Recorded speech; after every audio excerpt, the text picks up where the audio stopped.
Uh, we're live here. It is December 27th, 2025. Just a handful of days left in the year, and I'm wrapping up my little watch list here for the year.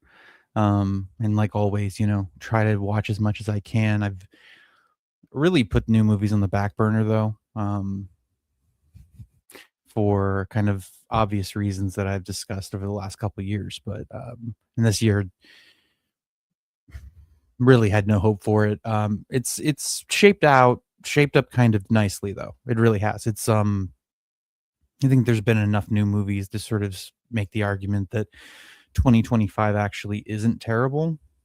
Um, which of course I'm contradicting myself, disagreeing with Paul Thomas Anderson, who a month ago kind of said, it's been a good year, and it's like, yeah, it's been okay. I'll say that it's been okay because and really it's just the deluge of movies coming at the end of the year that have been better than the average new movie that's come out the last couple of years. So the last this decade, really, the 2020s. So that's been nice. That's been a pleasant surprise. So I've been wrapping up um my year in watching movies, trying to put together a list, trying to formulate something of a top 10. And so far I have 11. So, okay. We're I'm okay with that. You know what I mean? What I'll settle for in sort of the current year, movie discourse, or uh, what the output ultimately is, you know, it's just like you gotta take what you can get. You can't, you can't hope for um what was in yesteryear and hope that that's going to be what we get. We're not going to get another 1999. We're not going to get another 2007. We're not even going to get another, I don't know, 1992, which is terrible. That was a great year. What are you talking about? But I'm just like, or a 2006. You know what I mean? I'm just trying to think of a year that you got some decent stuff, but really it was kind of a letdown overall. I mean, but so, it's diminishing returns at this point, and I know this is something I'm passionate about, and this is how I sound about it. Do you know what I mean? And I try to be a realist because ultimately I don't want to be disappointed. I want to have open eyes. I want to be, fully cognizant of what the landscape is of the business and the economics, because ultimately it is a business. People seem to forget that, or don't like to acknowledge that because they are so tied to the artistic component. It's just like, it doesn't matter how it makes you feel, because at the end of the day, you have to execute something that enough people buy that you can continue conducting business. That's it, buy for $1, sell for two, and I'm still waiting for Hollywood to adopt what that screenwriter, the guy who basically, he was Jeffrey Wright in American Fiction, talking about like, hey, Hollywood, take $100 million and make $10 million movies, or make five $20 million movies, or make, whatever it is. But it's like, you guys have the resources. You can do it in a smart economic way, and you don't want to. It's like the only way you see any movement on something is if a project costs over $100 million and utilizes CGI, and it's like, oh, there's IP connected to it, and it's just like, what the fuck is wrong with you people? Why are you a movie executive if you're not going to have the balls to say, yeah, let's take a chance on something, that's, hey, maybe people aren't going to rush out to see it. Hey, maybe we could be creative on the marketing end. Hey, maybe we could, but it's just completely dead end. It's a complete dead end. So I just want, I'm talking about the movie industry here in general, but it's a shame. And the feeling I got out when I left the theater today, when I was leaving the theater, was I was so grateful because I had just seen a movie. I had just seen a movie that wasn't, wasn't connected to IP. It wasn't a sequel. It wasn't a remake. It was about a human being, a flawed human being who causes a lot of pain and a lot of destruction. And he's still the hero of the story because it's his story. He's the title character, Um, and he goes through all these crazy events and runs into I mean, it's like a 70s road movie in a lot of ways and in parts. I mean, it has a lot in common with these like 70s New York movies made by, you know, Woody Allen's a terrible example to use here. You know what I mean? But, you know, certainly Scorsese, certainly Cassavetes, there's those influences all over this movie. Um, and you know, I was never a fan of John Cassavetes, but there's no denying a rawness and a real quality that he wanted to capture in his films. You know, shadows, um, faces, and yeah, I mean, I hate these movies. By the way, I fucking hate John Cassavetes movies. Okay, and to be fair, I overindulge in my hatred for John Cassavetes because those movies in particular were so painful to sit through. I love Killing of a Chinese Bookie, you know, with Ben Gazzara. That's a fantastic film. It's fantastic. That's like, if you want to know me as a person, watch that movie, and it's just you'll understand or whatever. That sort of melancholy, sort of like you live in a corrupt world, and you know it's not going to end well for you, and that's what it is. Like that's your existence. That's your life. And you know it through and through, and you've accepted it. So anyway, that's, I mean, he was capable of making a good movie. It's just, you know, the things he did make that I Gloria, you know, not Big Night. Was it Big Night? No, because that's the fucking, that's the restaurant movie that I'm thinking of. No, but, whatever. Gina Rollins is in it. I don't know, but she's in like so many of his movies, so it's not important. Anyway, there is that raw and real quality to this movie. It does have somewhat of a frenetic pace. The people that are saying that it's like uncut gems again, it's not. It's really not. It's a completely different movie. Much more. I'm gonna sound like an idiot now. Much more character driven, but no, I mean it's about this guy and you know pursuing being a great ping pong player, but really it's about his life. It's about how chaotic and messy and convoluted the relationships are, and certainly shows somebody that is just doing his own thing and kind of doesn't give a second thought to how he utilizes people and relationships. He's arrogant, he's full of himself, completely egotistical, but in that sort of young person facade way where it's like, you know, yeah, you're full of shit, but you kind of have to have that a little bit in creating your own identity in this world that you're trying to be taken seriously in. And listen, I understand this so well. You know, this watch, he's supposed to be 23, I guess. What, you know, this thing where you're putting on this affect, you're putting on this almost persona, this performance for people to so that they take you seriously. And it's like if you have any life experience, if you've been through anything, you see these people coming a mile away. You see these people coming a mile away because they're so loud, because it's so like, you know what I mean? And you get better at it over time. I'm telling on myself here. It's really not good. But anyway, um, you know what I mean? And hopefully you learn humility. Hopefully you are humbled. Hopefully you come to terms with the fact that like nobody wants to be around somebody constantly projecting these qualities, you know, regardless of what it is, because it's like it's exhausting. It's like, you know, like give it a fucking rest, dude. You know what I mean? Like give it a fucking rest. And you know, I know this from personal experience, but and the character does happen to uh fucking Marty. You know, it does happen to the main character where, you know, he's very much humbled by a man whose help he needs to get to where he needs to go to conclude, you know, to actually achieve the goals that matter most to him. You know, and he's got a child on the way, and it's, you know, it's with somebody who is literally married to somebody else, and it's just like, I mean, this might be 2025's Anora in the sense where, yeah, this is a character I already know. I already know the film Twitter critics. we'll talk about how deplorable and how immoral and how unethical this person is, and it's like, hey, asshole, do you know what a character arc is?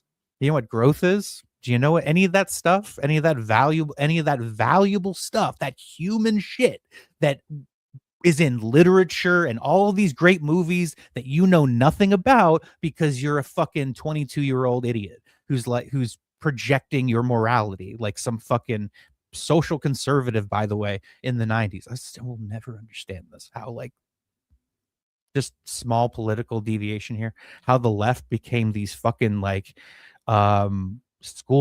these Victorian era school marms, these, Martha Lovejoys. And where, growing up, that perspective was always like challenging authority, like, and not being, basically conservative, not sort of like being acting like a school marm. I never will understand that, and that's where that whole punk aspect comes in, that punk attitude where it's like, okay, so where did that go? Like, where did, thinking for yourself and being an individual and not joining the herd, what happened to that? Anyway, going back to the movie.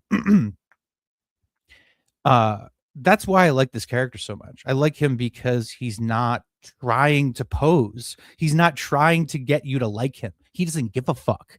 He's like Chalamet's Dylan character in last year's A Complete Unknown.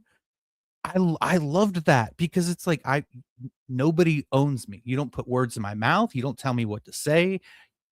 I'm not here to join your fucking political cause. Like, I love that. And some of that very much carries over into this character in a much more headstrong way, in a foolish young person way, where, and this is true as a young person, you hurt people, you say stupid shit because you feel a certain way and you don't understand the damage you do in the moment. And to see this character over the course of this 2.5 hour movie, and it is long. I do think but I never felt like the movie overstayed its welcome. I think Safdie does a good job of jumping around, but you see every emotion, in the book, every emotion that an actor has in his repertoire, Chalamet has to utilize here, and he hits it on the mark every single time. And he plays a guy that he's got the thin mustache and like the kind of like shorter bangs out, to the side, and like he looks like a dude from the 1950s. It's so weird. And yet this movie, it feels like it could be made in any era. It feels timeless. I am careful not to overrate it. I am careful not to overrate a movie I just saw that I genuinely really liked, I really enjoyed. I wanted to give it a higher score than I gave it, but I didn't, because I'm trying to sort of grade it appropriately and score it appropriately. But there are some performances in this that aren't necessarily great performances, but like the actors he got, and I use actor usely. Abel Ferrara is in this. When I saw his name show up in the credits as like the fourth or fifth actor, I was like, what? Abel Ferrara is acting in this? Okay. And then I didn't see his name in the credits, but when he showed up, I was like, this guy looks so fucking familiar. Who is this guy? It was Penn Jillette. It's Penn Jillette with like none of his hair dye. Like he looked weathered, looked haggard. I thought they did an incredible job with those two. And then this is going to be a little controversial, but I'm going to stand behind it because I feel this way. The most surprising performance of the movie, and I think he deserves an Oscar nomination, Kevin O'Leary. I was like, wait a minute, is that Kevin O'Leary, the Shark Tank guy? And I guess I did a flash, I hit like flashback on, like, oh, that's right, he is in this, and like he's in this movie. He's actually really good. He's actually really good. Now, somebody tweeted to me like he's basically playing himself, and it's like, hey, I can't deny that. And I haven't really seen a whole lot of him in general. I know he I think he was pretty supportive of the president, and he's been on CNBC talking about him and whatever. But outside of that, I don't know much about the guy. But he was pretty good. I was He was pretty good. I was genuinely surprised how effective he was. And he plays a pretty big role, even in his supporting capacity here. So those two, I'm interested to see how well they do with the Oscar nominations. I definitely think Marty Supreme is going to get a Best Picture nomination, especially when they're looking for excuses to have 10 movies. It's never been a good.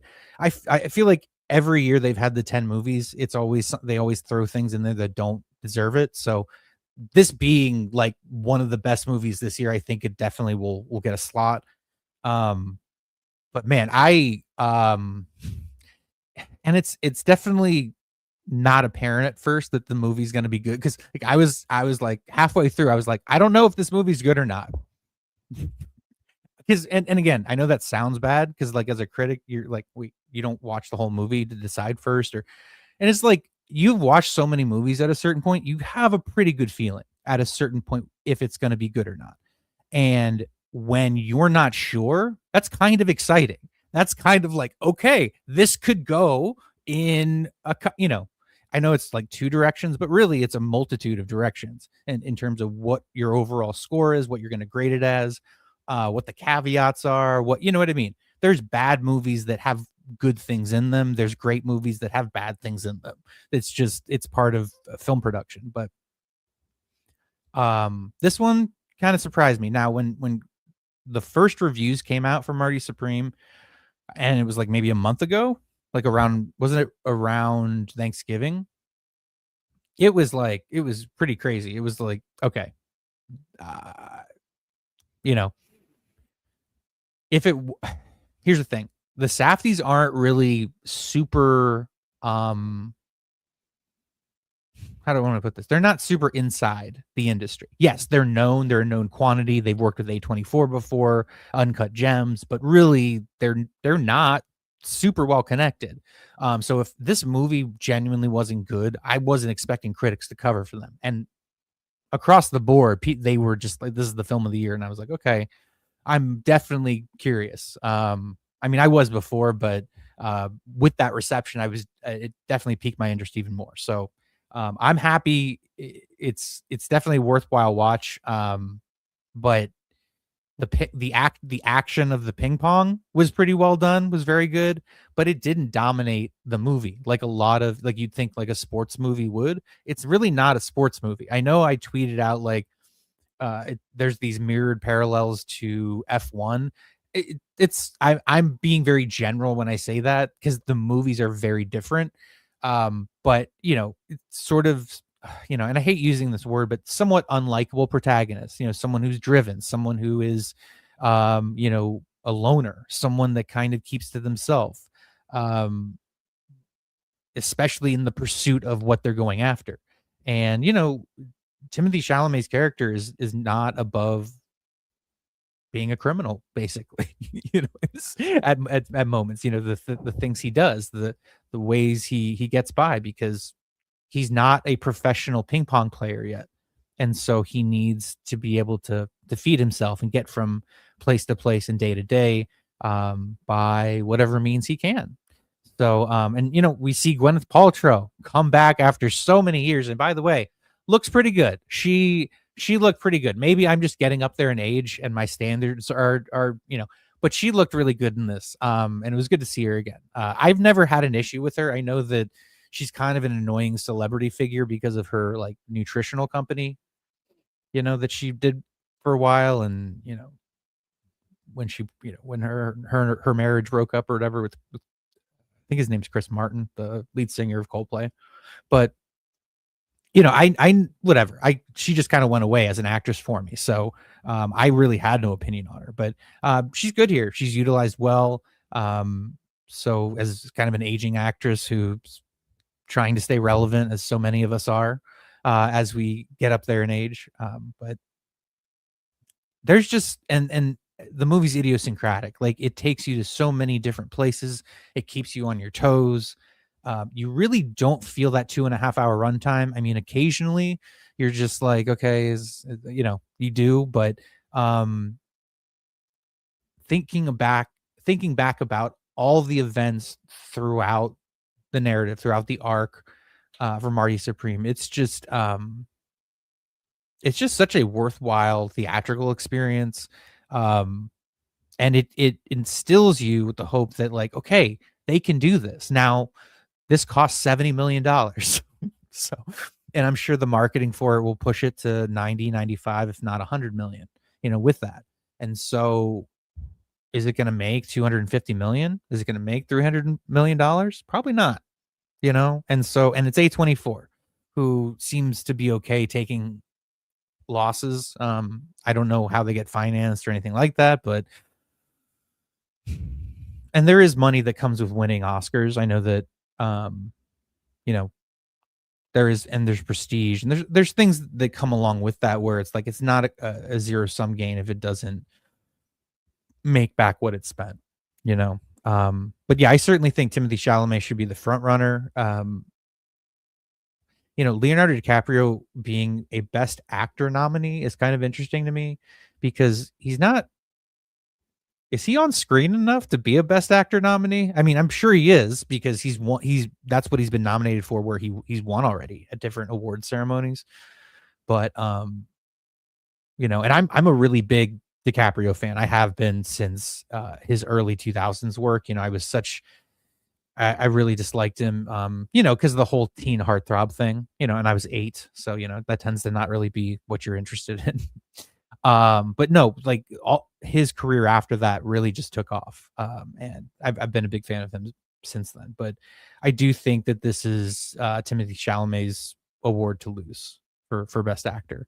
I think Ethan Hawke deserves a Best Actor nomination for Blue Moon. I thought he was fantastic as what is it, Lorenz Hart?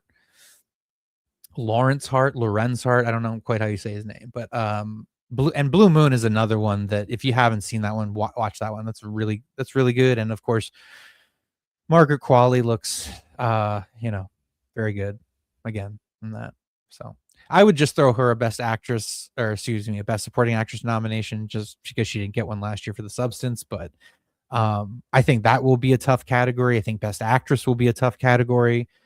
Two of the films that I have yet to watch this evening is Die My Love with Jennifer Lawrence, and Hamnet with Jessie Buckley. So I'm definitely looking forward to watching those, just because they've been talked about as really top performances of the year in their respective categories. And then outside of that, there's a few outliers, like the Predator movie, and then I'm trying to think of what it's. Oh yeah, that's right. It's is it called Sentimental? Is it Sentimental Education? The Joachim Trier movie. So I have that to watch. I'm sure I'm fucking this up, by the way. And then shit, it just came out a couple weeks ago, but like, it's not I'm Thinking of Leaving You, but it's something along those lines or whatever. So yeah, basically done with 2025 movies. You know what I mean? Again, I want to stress, it has not been a good year, but there have been enough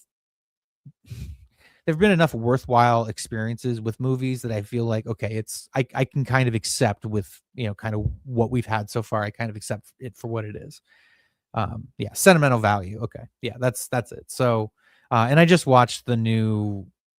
I don't know why I did this to myself, thinking like, it's going to be different, but I saw the new Knives Out movie, and it's just, it's not as bad as the second one was, but probably not as good as the first one was, and I hated the first one. So Josh O'Connor, is it Josh O'Connor? Yeah, he's okay, he's fine. I think it's funny because he looks exactly like Bret Easton Ellis's boyfriend, like exactly like him, and it's just like it always takes, it's surreal to me. But that cast is loaded. You've got I'm gonna forget now. You have Glenn Close, you have Josh Brolin, obviously Daniel Craig comes back. what is it? Mila Kunis that plays like the sheriff or police officer, something like that. And there's people I'm forgetting, you know what I mean?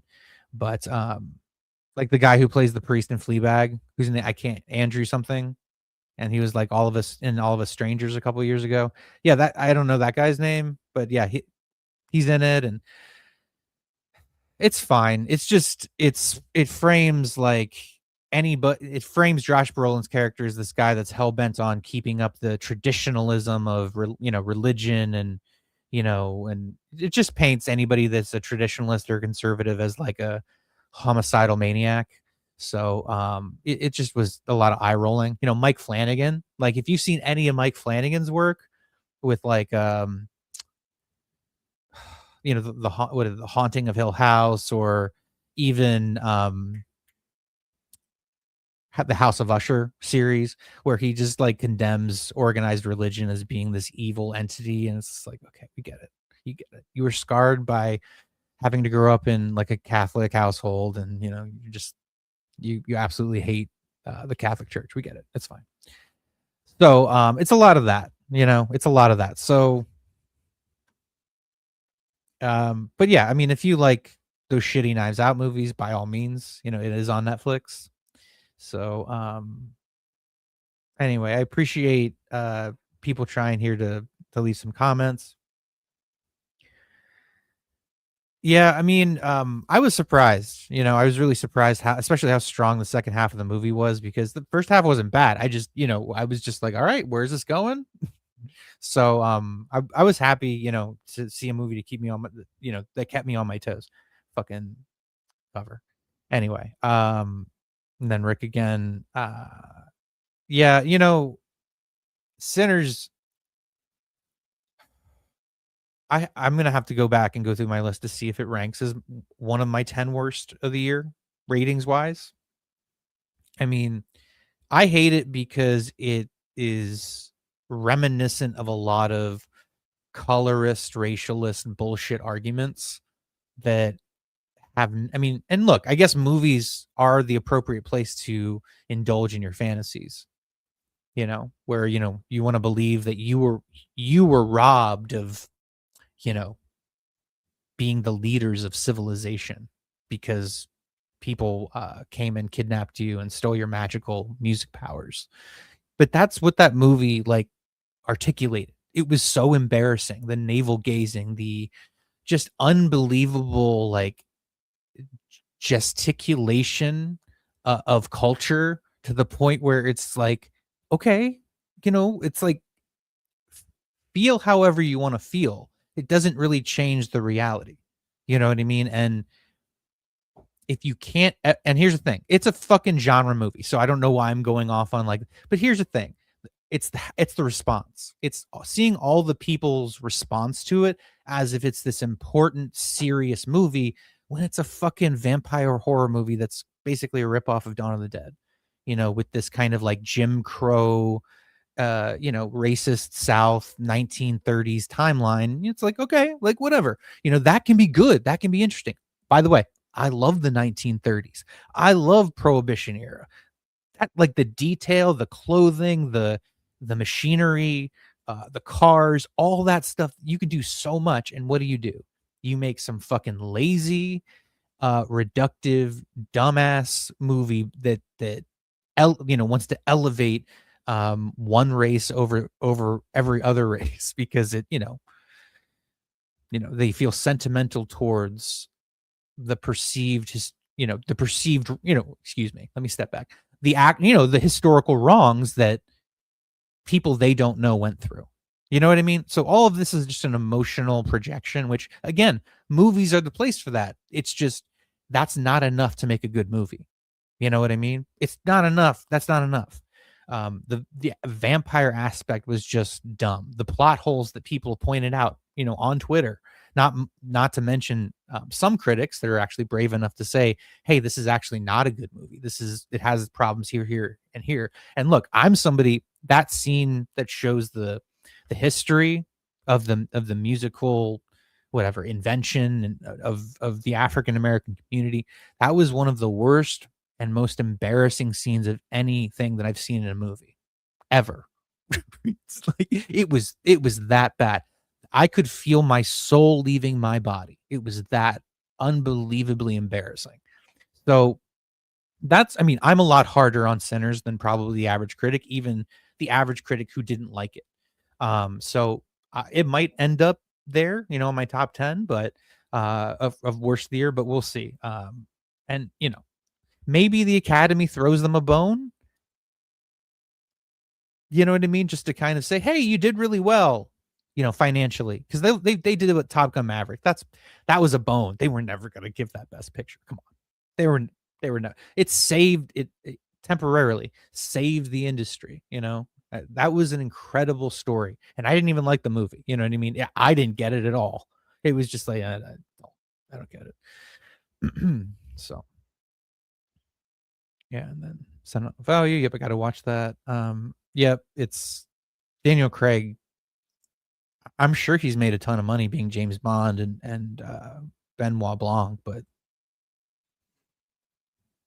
the only movie that he's been in that I own, I think, is Munich. Because he's serviceable in that, but he doesn't have to do much. He's just kind of that stone-faced. I mean, he's got bangs because it's the 70s. He's got that like beach hair. I'm like, that's weird. But yeah, that's he's not an actor that I've really warmed up to or liked too much. But yeah, I'm currently in my watch through for James Bond movies. I've been watching them, and I started all the way at the first one, which was Doctor No, I think, 1962. And I'm all the way up to GoldenEye now. So almost done with those. I just hate James Bond movies. I've discovered I think they're so fucking dumb. My favorite probably is on Her Majesty's Secret Service. Yeah, 1969. That one's fun on the skis and Diana Rigg. But nope. So those are the movies I got to watch yet. I pretty much done though with my 2025 list. I'm really bummed out that I'm not going to get Bradley Cooper's new movie, Is This Thing On, watched before the end of the year, because I don't know. It's a weird thing where it's like I feel I want to see it, and I'm almost apt to say it has a good chance of being, but I have no idea. That's the real truth. I have no idea. I just have liked his last two movies, Stars Born and Maestro.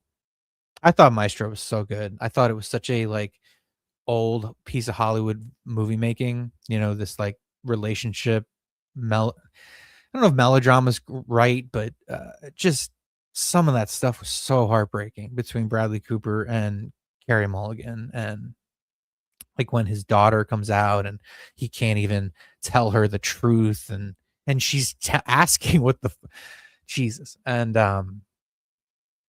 anyway, just that's a really good movie. I watched it a couple times, once by myself, once with my mom. But so I have kind of seen him grow as a filmmaker. I also feel bad for Bradley Cooper because it's like he got so much shit for Maestro, even like that he spent all those years learning to perfect it. By the way, Timothée Chalamet spent fucking 7 years learning how to play ping pong for this movie, so suck it.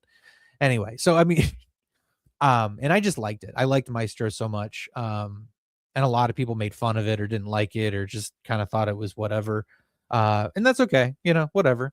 But and my mom's a big musical fan, so she knew Bernstein as an artist pretty well, and so that was cool to watch with her and get her perspective on it. But so yeah, I'm glad, and Will Arnett apparently gives a really good performance in the lead role. There's Laura Dern, who I certainly have been hard on and have made fun of. Mostly because of her association with David Lynch and how much I hate his movies, but also because she's the daughter of Bruce Dern, who I really do like. And Laura Dern's fine, but she's just never really moved the needle for me as a performer. But she deserved her Oscar for Marriage Story, but that's pretty much been her career for me. But yeah, Marty Supreme, go see it. Really good movie. As we were closing out 2025. I need to drink some water, so I'm gonna go grab that real quick, and then we'll talk about Rob Reiner and, reading that news.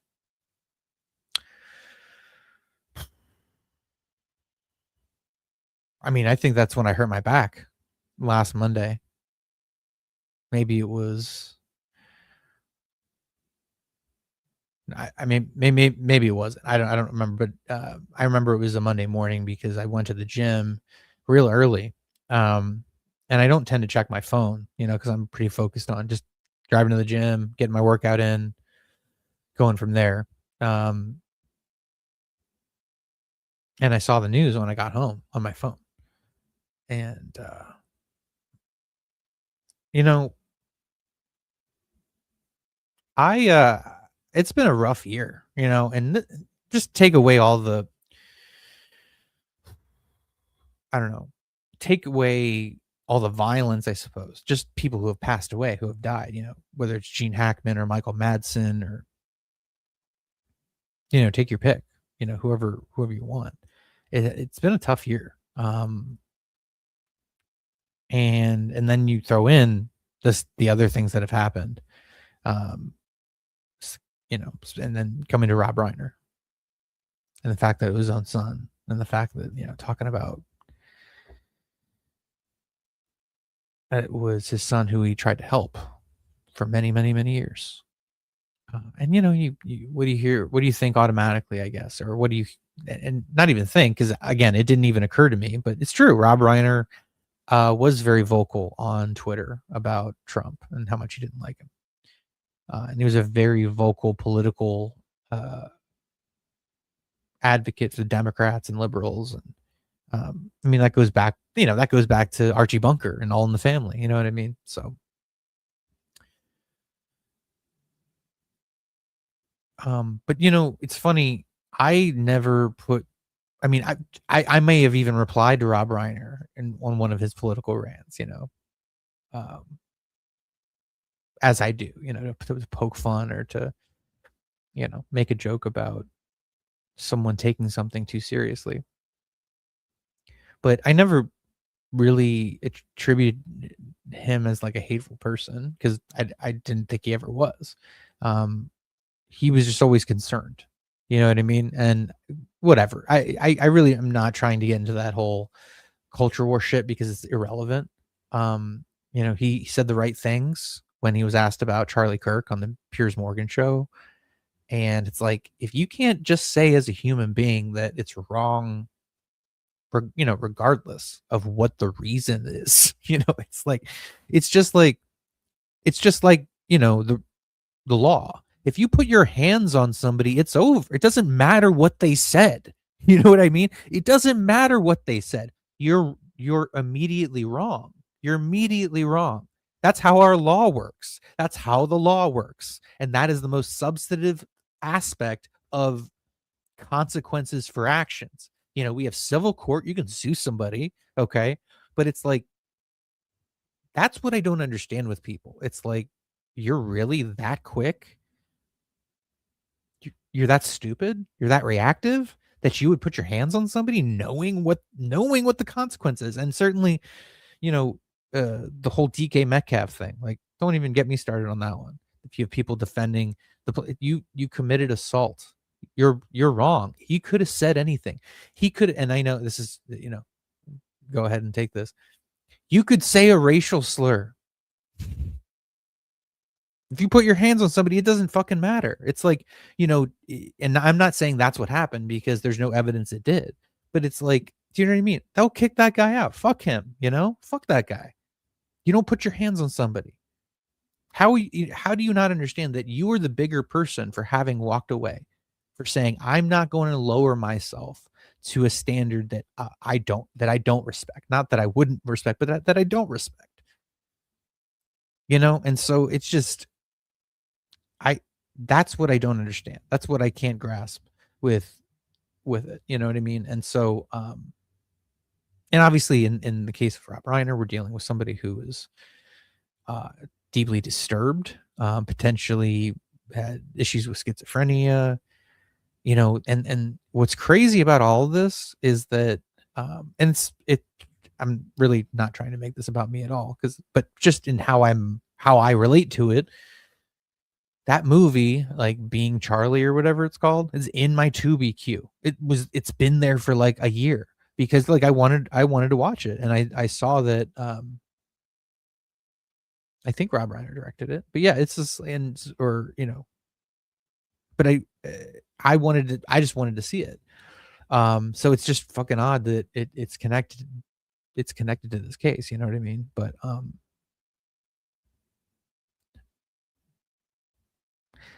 and I don't know, maybe it's because I'm sane, but um and I probably shouldn't even be saying this out loud, because it's like, being live streamed. But it's the truth. Um I would rather, if I ever felt in any kind of way like that, I would get as far away from people as possible, because it's like I would rather hurt, you know what I mean, than anybody. I'd rather, you know what I mean? So it's like, and I don't even want to say it because again, you know, but it's like that's, and again, I suppose that's in terms of thinking of a drastic solution or whatever. It's just like you would never in a million years want to hurt somebody else because of what you're going through, because of your fucked up, uh, confused moment, or if you stop taking your medication or whatever it might be. It's just like, dude, that's like a nightmare. It's like a horror movie. So, and of course you think about the man or whatever, but for most people, Rob Reiner is known through his movies. It's known through the movies that they connected to him through. And everybody's got their, This Is Spinal Tap, or Stand By Me, or A Few Good Men. My movie that I relate to Rob Reiner on is The Princess Bride, which is a movie that I saw, like, we didn't even have the VHS. It was like the tape, the Scotch tape VHS of it off of like HBO or something. But that's a special movie to me. Yes, it's funny. Yes, it's satirical and fairy tales and all that stuff. But it's special because, without any understanding of a deeper cultural connection, or the fact that it's beloved by so many people, by the way, of course, of course, of course. But you don't know that as a kid. You don't know that the first 6, 7, 8 years of your life. And certainly, being born at a time where the internet wasn't widely available, you know what I'm talking about. It's like your world's much smaller in terms of connecting the things that you love, or that you associate with how you grew up. But there's so many things. I've seen that movie so many times. There's so many aspects to it that are deeply personal, or connect to relationships or other people. So yeah, it was a bummer, to see that. But he did a lot of other really good work. He really benefited from good screenwriters. William Goldman obviously wrote The Princess Bride, and then Aaron Sorkin did A Few Good Men. He did The American President, which again, it's funny. I criticize The American President quite a bit because it's really the precursor to The West Wing, but it is a fun, charming, like, political romantic comedy. You know what I mean? It is. It's well shot. The dialogue is clean.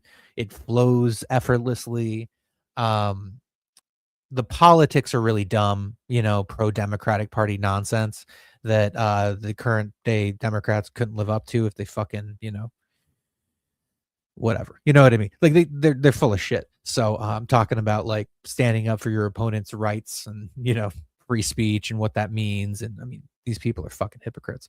So but again, it's a movie, and that's why it works, and it's fine if you just ignore the political reality to what they're talking about. It's like in Dave, where Kevin Kline has that absolutely stupid idea of, like, giving everybody a job. It's like, yeah, sure, it sounds like a good idea, but the reality is a goddamn logistical nightmare, okay? That's just a bureaucratic, like, yeah, this can't go wrong, right? Just an absolute nightmare. So, anyway, it's fine. So I liked quite a few Rob Reiner movies. A Few Good Men is very good. You know, Nicholson's character is outstanding. Colonel Nathan R. Jessup. And I really think that's Tom Cruise's first great performance, his first performance where he has arrived.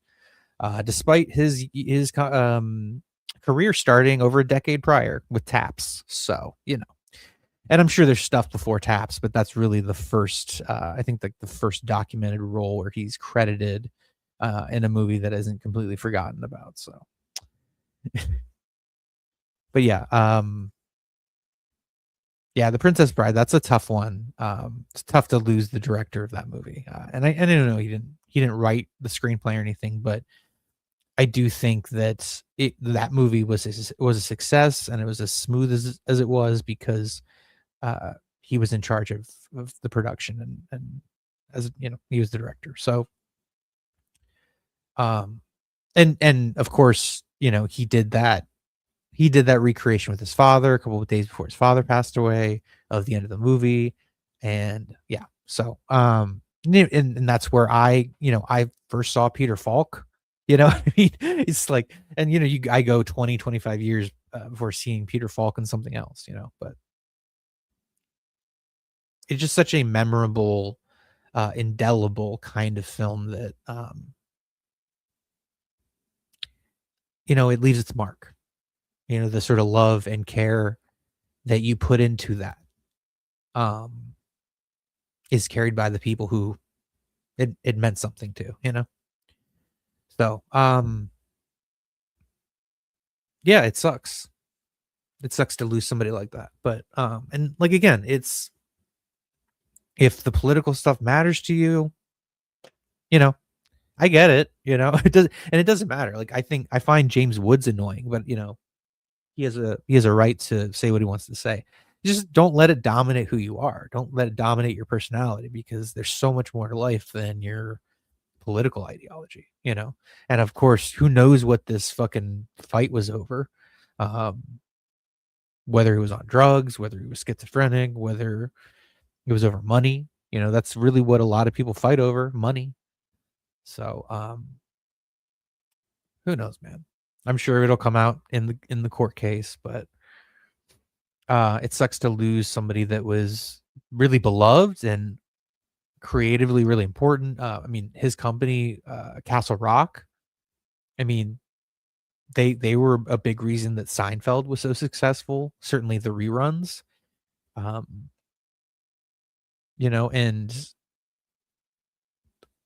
their relationship with TNT and CBS, and you saw like the Shawshank Redemption, you saw the Green Mile, you saw um, certainly Stand By Me, and his movies with Aaron Sorkin, A Few Good Men and The American President, and you know, you s I even looked it up even though he didn't direct Dolores Claiborne, there it is, Dolores Claiborne, 1990, I think it was 96. So, the guy was very successful, who's beloved. It's kind of a absolute tragedy that this happened, um, and I really feel for his family, I feel for, anybody that knew him because it's just such an awful thing to have to get that news. Um So, hope they're doing well. I mean, again, it's the same thing where it's like anybody that has to go through that or experiences something like that, it's like it's never appropriate. It's never w- anything that ever should have happened. And it's just heartbreaking. It's just like you haven't figured out by now that violence doesn't change anything, doesn't have any effect. Um, and if there is one, it's wholly negative, towards you, because it's just like And what it really is, it's someone that acts that way. It's their own inability to deal with their own emotions, because that's all it is. It's feelings. It's emotions. It's not being able to process,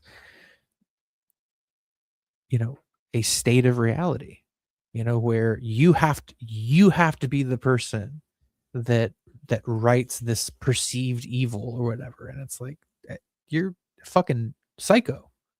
Crazy people think like that. Crazy people think that they have to take it upon themselves. Like, that's that whole taxi driver thing, you know?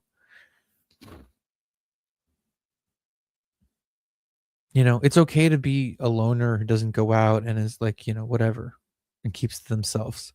But like when you start thinking you have to be important and do something important and be somebody, and it's just like, okay, you're becoming detached from reality. It's okay, you know? Like, the fact that if you can feed yourself and keep a roof over your head, you're doing better than, you know, you're doing better than most people, I would say. So, again, it's just like, it's scary, man. It's scary to look back at 2025 and see all the incidents of violence, and especially the political kind. And it's like, this is why words words matter. But no, words are so important. It's like, as soon as you go to physical confrontation, you lose. You lose in the legal system, with the police, with justification for your actions. You know, self defense is not seeking physical confrontation. That's not what that is. So, so, and I know the whole statistical game. I know that as much as violent stuff is promoted by the news and by grifting idiots who have money to make on X or Twitter, you know, we're we keep progressing towards less and less violence worldwide. And so I try to remember things like that, because all this stuff is constantly pushed into our purview. Constantly pushed, constantly pushed, constantly pushed. And what is it saying? What is it really saying? Hey, be afraid.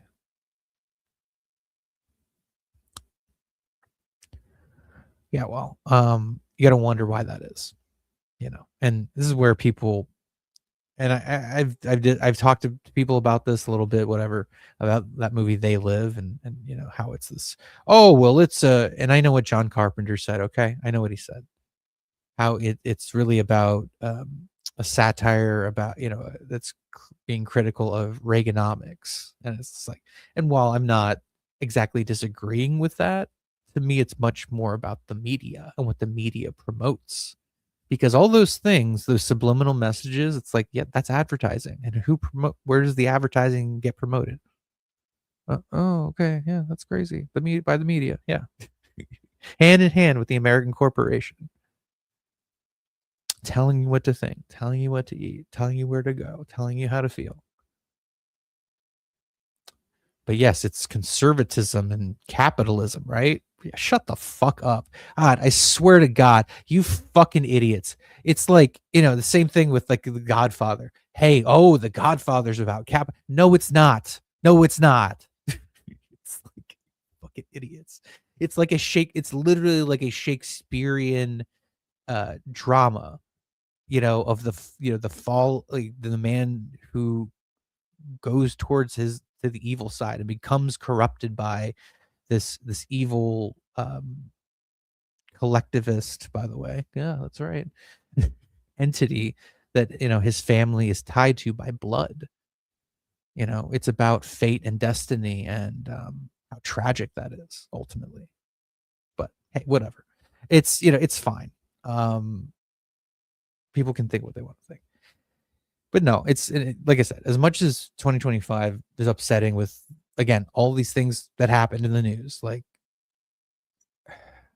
And with the instability with the economy, it's up one day, it's down the other. It's just things are expensive. I get it. But with all that, having said all of that, you know what? Like, I feel pretty good. I feel good with where things are. I mean, I'm keeping politics like away.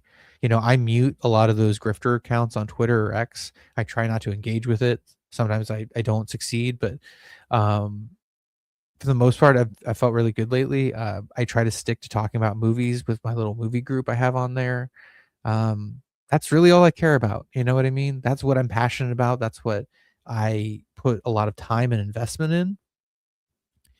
You know, I like to talk football a little bit, but really, it's hard to find.